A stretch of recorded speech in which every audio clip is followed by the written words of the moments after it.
Masjid Nabawi. Lalu berkata para pengikutnya, iya tentu saja. Lalu berkatalah, Dajjal itu adalah istananya Muhammad. Tidak bisa dia masuk ke dalam. Dia hanya batas wilayah haram, di luar kota Madinah. Maka kata Nabi SAW, Dajjal pun menepukkan telapak kakinya ke bumi di luar kota Madinah. Maka terjadilah gempa di kota Madinah. Dan keluar dengan gempaan tersebut semua orang yang munafik. Karena orang kafir nggak ada di Madinah. Semua orang yang di dalam hatinya ada sifat kemunafikan keluar dan jadi pengikutnya Dajjal karena goncangan itu. Dan tertinggallah di kota Madinah orang yang hatinya bersih imannya kepada Allah Subhanahu wa taala. Lalu kata Nabi SAW akan keluar dari kota Madinah nanti saat satu orang anak muda dengan hikmah Allah dia keluar dan orang ini bersih hatinya dengan keimanan, maka Dajjal pun menangkapnya. Lalu kemudian Dajjal pun mengatakan kepada anak muda tersebut, saya Tuhanmu. Anak muda itu mengatakan, kau adalah Dajjal yang telah disampaikan oleh Nabi kami Muhammad SAW. Maka dia pun mengambil gergaji, sebagian hadis lain menjelaskan alat yang tajam, lalu membelah dua anak itu. Dari kepalanya dibelah sampai ke kemaluannya, terbelah dua kiri kanan. Lalu Dajjal lewat di tengah-tengahnya sambil dilihat oleh para pengikutnya dan mereka bersorak-sorak. Lalu Dajjal mengatakan, bersatulah, bersatu kembali jasadnya. Kata Dajjal dalam hadis ini, apakah kau sudah yakin saya Tuhanmu? Anak muda itu mengatakan, saya bertambah yakin kalau kau adalah Dajjal yang disampaikan oleh Nabi SAW. Maka Dajjal pun akhirnya setelah itu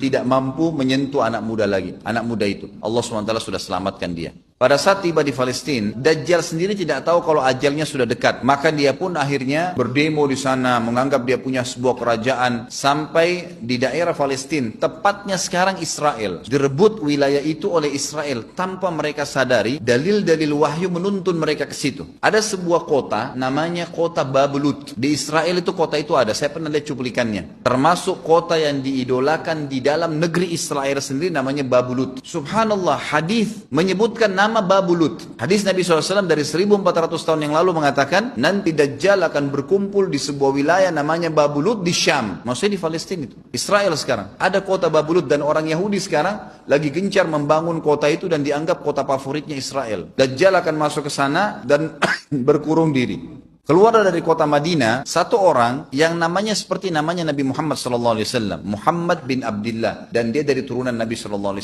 juga. Kata Nabi SAW akan keluar nanti seseorang dari kota Madinah, dari keturunanku yang namanya seperti namaku, Muhammad bin Abdullah. Juga sama posternya, parasnya seperti aku, sama dengan Nabi SAW, persis alisnya, rambutnya, kulitnya dari turunan Nabi SAW, tapi dari asli kota Madinah. Sebagian ulama hadis mengatakan dari turunan Hasan radhiyallahu anhu ajma'in, tapi akhlaknya bukan seperti akhlakku. Tentu tidak mungkin ada orang yang sama dengan akhlak Nabi SAW.